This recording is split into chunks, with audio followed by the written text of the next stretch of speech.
जय हिंद साथियों, मैं इंद्रेश कुमार कपूरा आप सभी का कंपटीशन स्टडी के इस मंच पे हार्दिक अभिनंदन करता हूं। भारतीय राज्यव्यवस्था की श्रृंखला में राष्ट्रपति से जुड़े विभिन्न पहलुओं पर आपके साथ में बातचीत कर रहा हूं और आज का विषय रहेगा राष्ट्रपति को प्राप्त आपातकालीन शक्ति।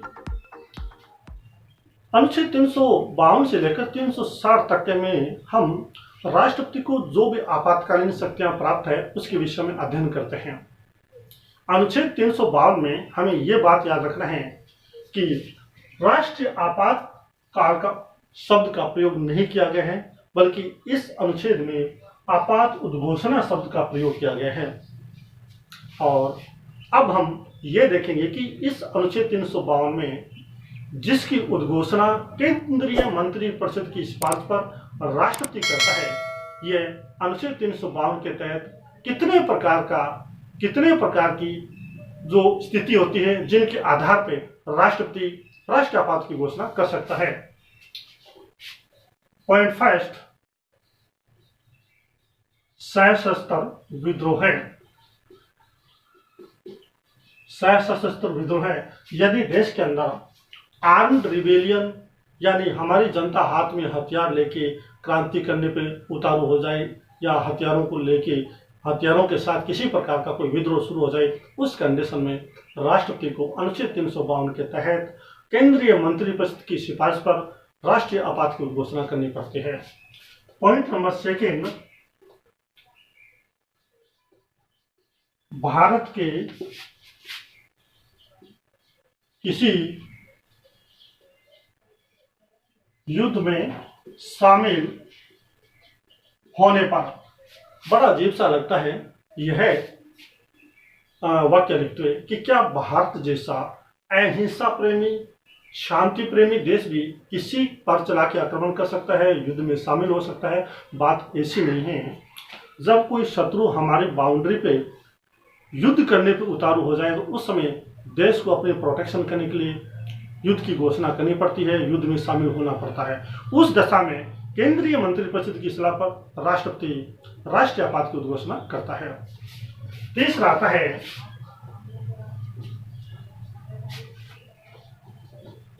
बाहरी आक्रमण, जिसको इंग्लिश में कहें एक्सटर्नल एग्रेशन।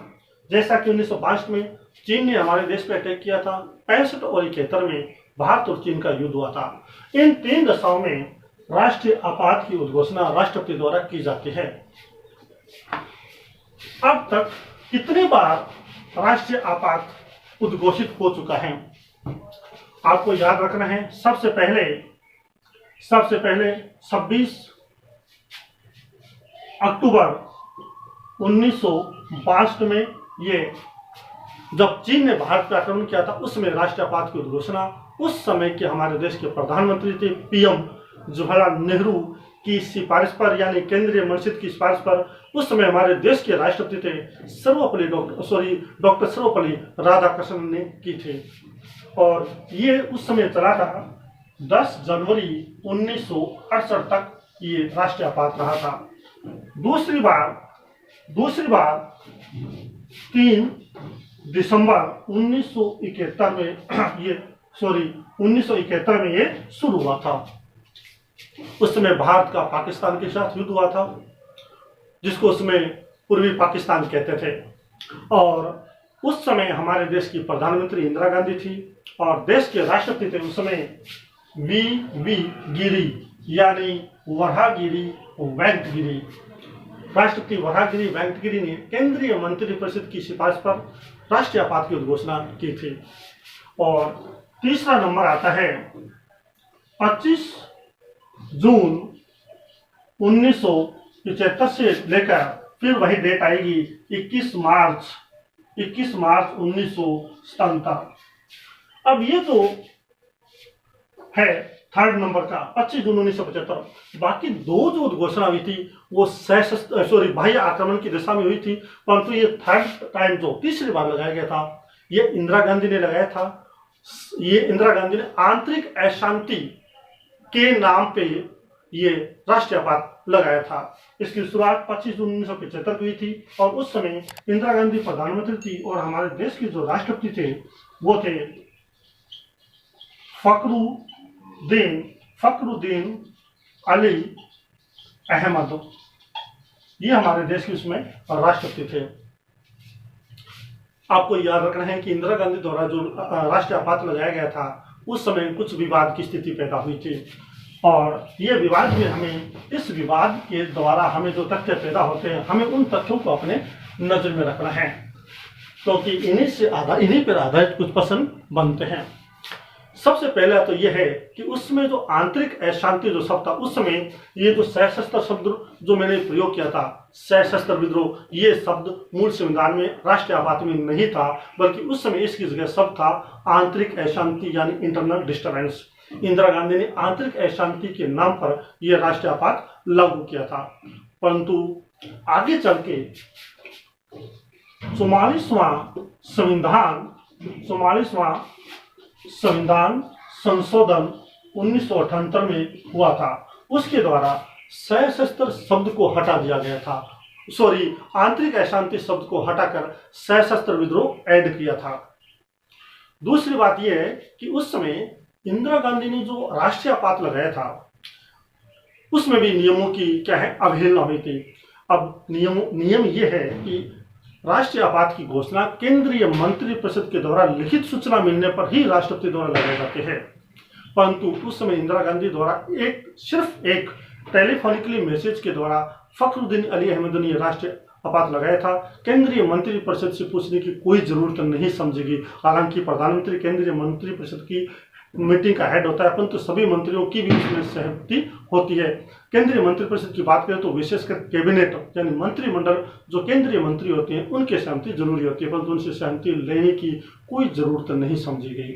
और इस भूल को सुधारते हुए 1978 में क्या प्रावधान किया गया था, यह प्रावधान किया गया था कि फर्स्ट आता है कि सिर्फ रिटर्न परमिशन मिलने पर ही किसकी रिटर्न परमिशन, मंत्रिमंडल की कैबिनेट की लिखित परमिशन मिलने पर ही राष्ट्रपति राष्ट्रीय आपात की घोषणा करेगा, उससे पहले नहीं करेगा। दूसरा शब्द इसमें आपको यह भी याद रखना है कि इसके द्वारा कैबिनेट शब्द को भी डिफाइन किया गया है। यहाँ पे आपको यह बात याद रखनी है कि संविधान में कहीं पर भी कैबिनेट जिसको हिंदी में मंत्रिमंडल कहते हैं इस शब्द की कहीं कोई परिभाषा आपको नहीं मिलेगी। सिर्फ और सिर्फ अनुच्छेद 352 में ही इस शब्द की व्याख्या की गई है, कैबिनेट अर्थात मंत्रिमंडल स्तर। और इस प्रकार से ये जो मैंने आपको बात बताई ये इंपॉर्टेंट तथ्य है प्रतियोगी परीक्षा की दृष्टि से। अब हम बात करते हैं कि ये जो राष्ट्रीय आपात लगाया जाता है उस समय यदि लोकसभा भंग हो तो क्या स्थिति पैदा होती है, क्या राष्ट्रीय आपात लगाया जा सकता है? क्योंकि राष्ट्रीय आपात लगाने के लिए दोनों ही सदनों की सहमति अनिवार्य है, परंतु यदि लोकसभा उसमें भंग हो तो कोई फर्क नहीं पड़ता क्योंकि राज्यसभा की सहमति ही जरूरी है। लेकिन यहाँ पर भी ये लिखा गया है कि लोकसभा के जैसे ही वो पुनर्गठित होगी लोकसभा तो पुनर्गठन की उसकी फर्स्ट जो मीटिंग होगी, फर्स्ट मीटिंग से लेकर 30 दिन के अंदर इस राष्ट्रीय आपात को लोकसभा के दोबारा पुनर्गठित होने पर उसकी प्रथम बैठक के 30 दिन के अंदर इस राष्ट्रीय आपात को लोकसभा की सहमति मिलना जरूरी है, अन्यथा राष्ट्रीय आपात समाप्त माना जाएगा। इसके बाद में यदि उस समय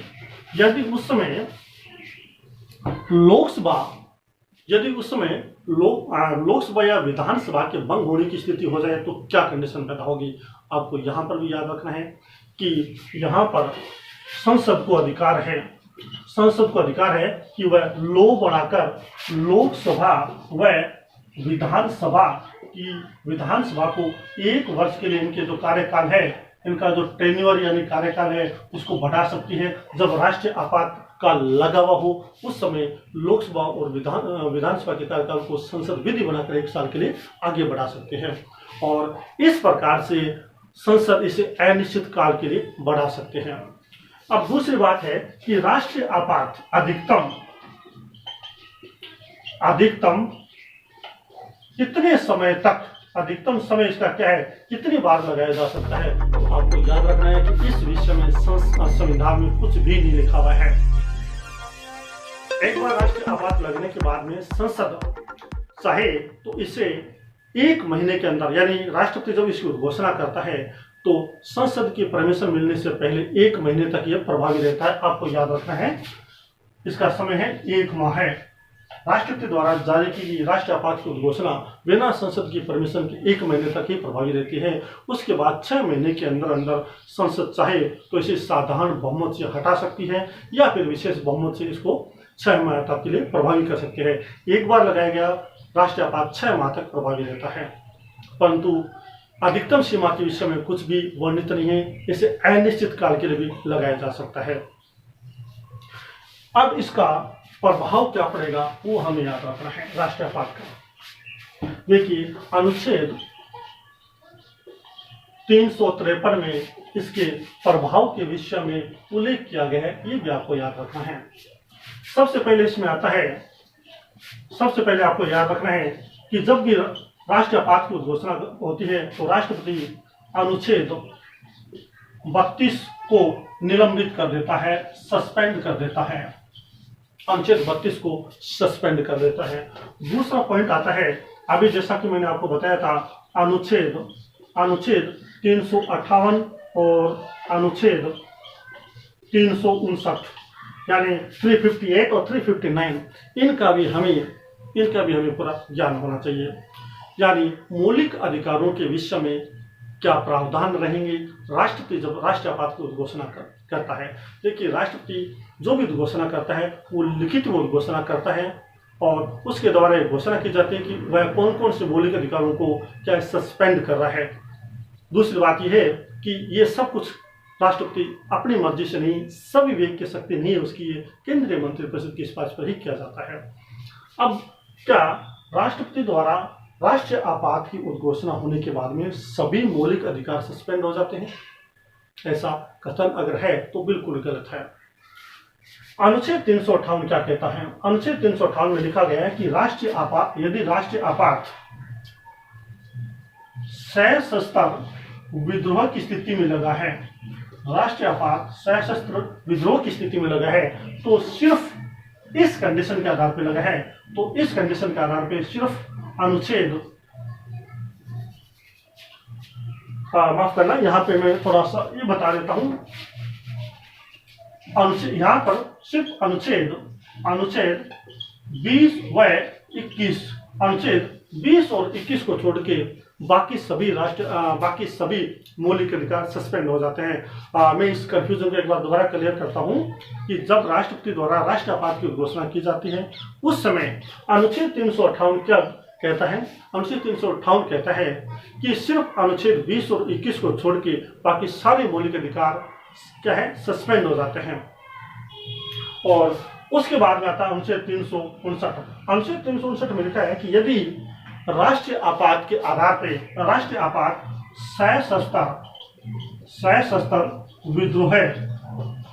सशस्त्र विद्रोह की स्थिति पर लगा है, सशस्त्र विद्रोह के आधार पर लगा है, तो सिर्फ और सिर्फ अनुच्छेद 19 को छोड़ के बाकी सभी सस्पेंड हो जाएंगे। यानी यदि राष्ट्रीय आपात सशस्त्र विद्रोह की स्थिति पर लगा है तो अनुच्छेद 19 सस्पेंड नहीं होगा, बाकी सभी हो जाएंगे। परंतु यदि अन्य दशा में लगा है तो सारे मौलिक अधिकार सस्पेंड हो जाएंगे। इस बात को लेकर अनुच्छेद 359 में किया गया है। 44वें संविधान संशोधन 1978 के द्वारा यह स्पष्ट किया गया था कि अनुच्छेद 20 और 21 को किसी भी स्थिति में सस्पेंड नहीं किया जा सकता।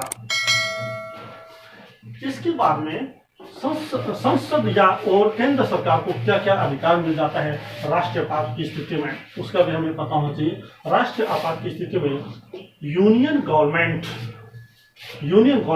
राज्य सूची के किसी भी विषय पर कानून बना सकती है।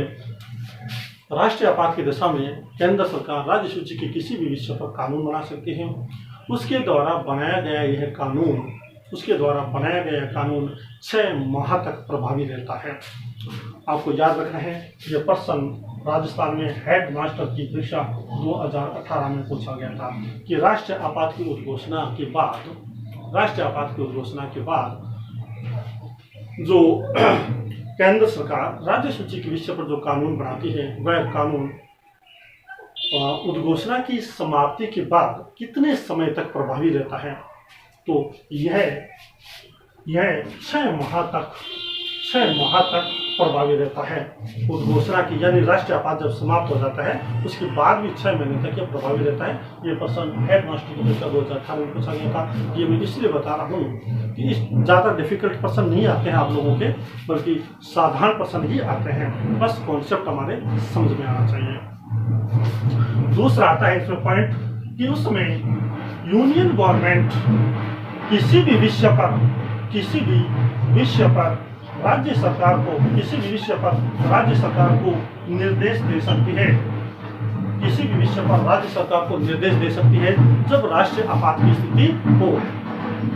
तीसरी बात आती है, पॉइंट नंबर 3 आता है कि जब राष्ट्रीय आपात लगा हो उस समय जो महत्वपूर्ण निर्णय होते हैं राज्य विधानमंडल में, वो केंद्र सरकार की निगरानी में चले जाते हैं। इसके अलावा एक बात और कहना चाहूँगा मैं कि राष्ट्रीय आपात एक ऐसा टॉपिक है जिनसे बहुत सारे प्रश्न हम क्रिएट कर सकते हैं, जिनसे बहुत सारे प्रश्न हम बना सकते हैं। तो ये जो टॉपिक मैंने आपको बताया था, ये पूरा राष्ट्रीय आपातकाल से जुड़ा हुआ था। अभी मैंने जस्ट इससे पहले एक टॉपिक बता दिया था कि राष्ट्रीय आपात के समय लोकसभा और विधानसभा की अवधि को संसद कानून बना के उनको 1 साल के लिए बढ़ा देती है, और इस प्रकार से 1 साल के लिए बढ़ाने की जो अवधि है ये अनिश्चित काल तक जारी रहती है, लेकिन कभी भी विधानसभा या लोकसभा बंद नहीं होती है। तो सब इस प्रकार से ये सारे प्रश्न बनते हैं, और मैं चाहता हूँ कि इनसे जुड़े जितने भी तथ्य हैं आप अपने दिमाग में इनको सेट करें, इनका नोट्स बनाएं और जितना हो सके उतने क्वेश्चन बनाने की कोशिश करें। अब अगले वीडियो में आपके साथ में डिस्कस करूँगा जो नेक्स्ट अपने जो इसके अलावा जो राष्ट्रपति को आपातकालीन शक्तियाँ प्राप्त है उनके विषय में। राष्ट्रपति को 3 प्रकार की आपातकालीन शक्तियाँ प्राप्त है। एक मैंने आपको राष्ट्रीय आपात के बारे में बताया है, दूसरा वित्तीय शक्ति है, वित्तीय आपात है, और तीसरा राष्ट्रपति शासन आ जाता है। एक वीडियो के द्वारा हम एक पूरे टॉपिक को समझें तो हमारे लिए बेटर रहता है। तो चलिए अगले वीडियो तक के मुझे दे इजाज़त। एक बार फिर से सभी साथियों को जय हिंद।